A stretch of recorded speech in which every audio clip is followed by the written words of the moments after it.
नमस्कार मैत्रिणींनो, तुम्हा सर्वांचं आपल्या एका पुन्हा नवीन व्हिडिओमध्ये स्वागत आहे.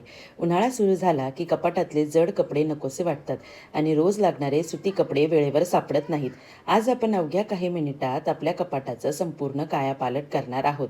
कपाट 24 तास सुगंधी ठेवण्याचं गुपित तर मी सांगणार आहेतच, पण त्यासोबत कपाटात दुप्पट जागा कशी तयार करायची, कपड्यांच्या आधुनिक घड्या कशा घालायच्या आणि कॉटनचे कपडे वर्षानुवर्षे नवीन कसे ठेवायचे याच्या काही सोप्या टिप्स देणार आहे.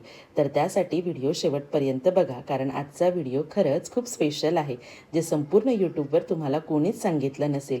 त्यामुळे व्हिडिओ एकही सेकंद स्किप न करता बघा, कारण आजचा व्हिडिओ माझ्या मैत्रिणींसाठी खरंच लाईफ चेंजर ठरणार आहे. तर वेळ न घालवता आपण आपल्या व्हिडिओला सुरुवात करू. तर कपाटातले कपडे आवरताना पहिली पायरी म्हणजे कपाट पूर्ण रिकामं करणं. उन्हाळ्यात हवेतल्या दमटपणाने बुरशी लागू नये म्हणून आधी कपाट कोरड्या कपड्याने पुसून घ्यायचं. आता हे जाड स्वेटर्स आणि जॅकेट पुढच्या 8 महिने लागणार नाहीत, म्हणून ते स्वच्छ धुवून अशा बॅगमध्ये ठेवायचे किंवा बेडमध्ये ठेवले तरी चालतात. उन्हाळ्यासाठी सुती आणि हलके कपडे समोर काढून ठेवायचे. यामध्ये अजून एक महत्त्वाची टीप, वर्षातून एकदा तरी हे जे वॉर्डरोब असतात ना, तर याला डिझेलने आणि पेट्रोलने एकदा क्लीन करायचं. त्यानंतर रात्रभर ॲज इट इज त्या शेल्फ तशाच ठेवायच्या पंख्याखाली. त्यामुळे काय होतं की त्याला वाळवी किंवा कीटक लागत नाही. हे झालं वर्षातून एकदा करण्यासाठी, आणि ही टीप जी म्हणू शकता ना, ही स्मार्ट टीप आहे.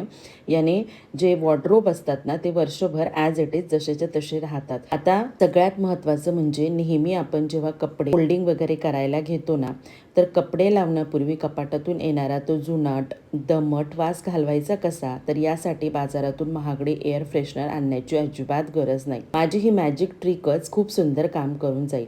सुगंधी साबणाचं कव्हर तुम्ही ठेवू शकता किंवा जे एका सुती कापडात कापूर आणि लवंग बांधून तुम्ही हँगरला लटकवू शकतात, किंवा माझ्यासारखंच मी काय केलेलं आहे, एक सुंदर अशी ओढणी खाली अंथरली आहे, तर त्यामध्येही सुद्धा तुम्ही 2-3 लवंग ठेवू शकतात किंवा कापूर ठेवू शकतात.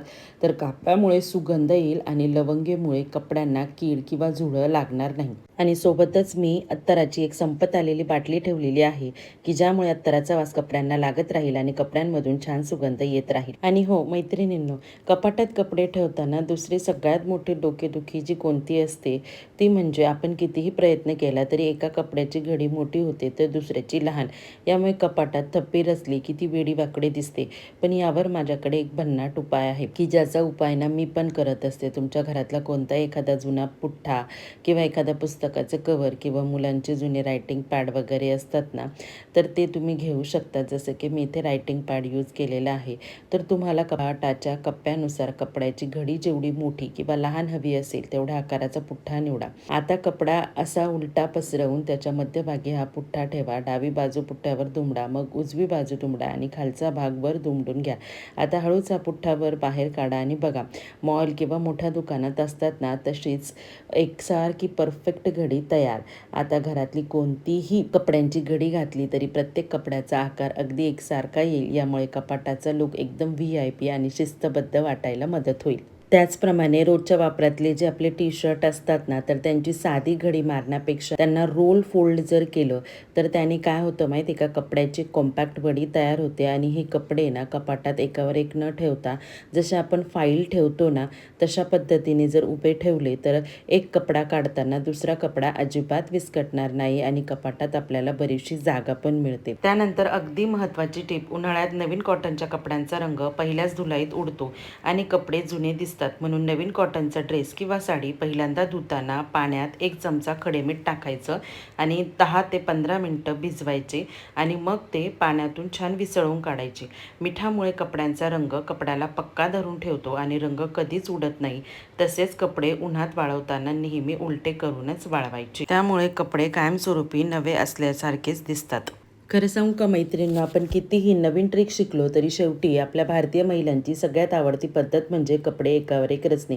मी सुद्धा माझे बहुतांश कपडे एकावर एक असेच रचून ठेवते, पण अशा प्रकारे कपडे रचताना जर काही सोप्या गोष्टींची काळजी घेतली नाही तर अवघ्या 2 दिवसात कपाटाचा पुन्हा कचरा होतो.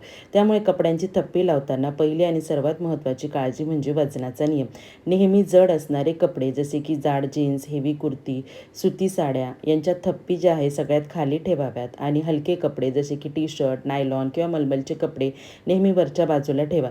जर तुम्ही हलके कपडे खाली ठेवले आणि जड वर, तर वजनाने ती थप्पी एका बाजूला झुकते आणि कोसळते. दुसरी महत्त्वाची गोष्ट म्हणजे कपाटात थप्पी लावताना तो अगदी कपाटाच्या मागच्या लाकडी पाठीला थोडी टेकवून लावा. यामुळे थप्पी मागून एक भक्कम सपाट मिळतो आणि कपडे पुढे घसरून पडत नाही.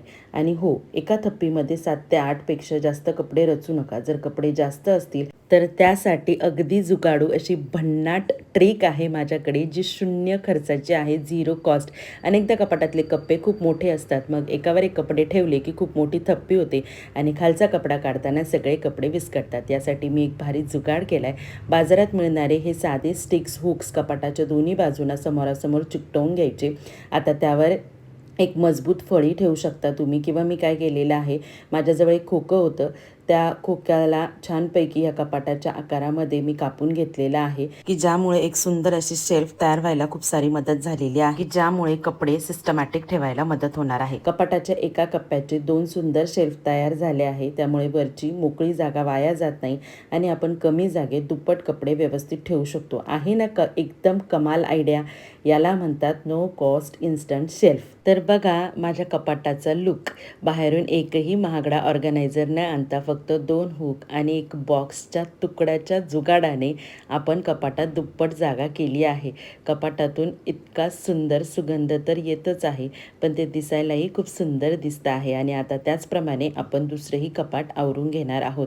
तर ह्या कपाटामध्ये जे काही माझे सूट्स आहेत त्याच्या छान मस्तपैकी मी आता घड्या मारणार आहेत.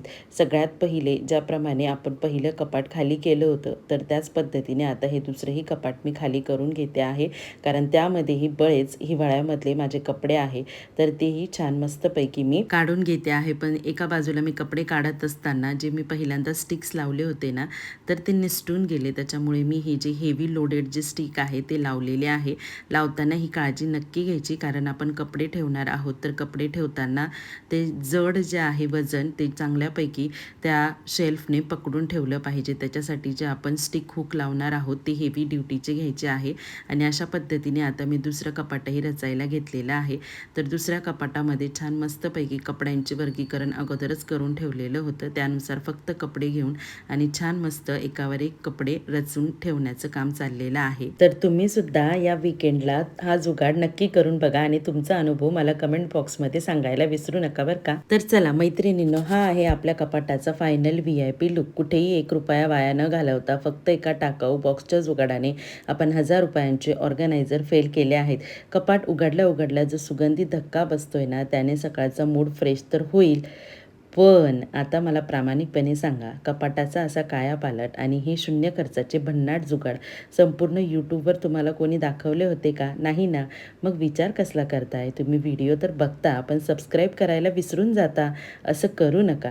जर तुम्हाला तुमचं घर आणि किचन अशा स्मार्ट आणि शून्य खर्चाच्या ट्रिक्स वापरून एकदम मॉडर्न बनवायचं असेल, तर आत्ताच्या आत्ता याच सेकंदाला खाली लाल सबस्क्राईब बटनावर दाबून चॅनलचे फॅमिली मेंबर बना. सबस्क्राईब करणं अगदी मोफत आहे. आणि हा व्हिडिओ तुमच्या प्रत्येक मैत्रिणीला व्हॉट्सअपवर शेअर करून सांगा, बघ आपल्या मैत्रिणीने काय जुगाड केलाय. चला तर मग भेटूया पुढच्या भागात किचनच्या एका वादळी ट्रिकसोबत. तोपर्यंत स्वतःची काळजी घ्या, स्मार्ट बना. Bye bye.